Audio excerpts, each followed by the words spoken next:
You got hole 11. It's a par 4. It's up on top of that hill, so it looks like they want you to throw to the base of the hill and then on up. I'll try.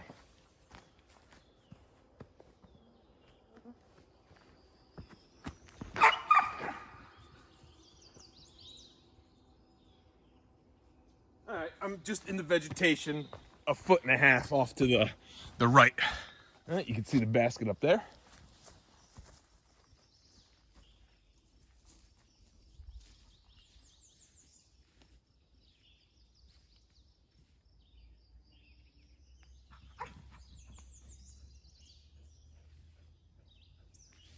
That should make for an easy tap-in.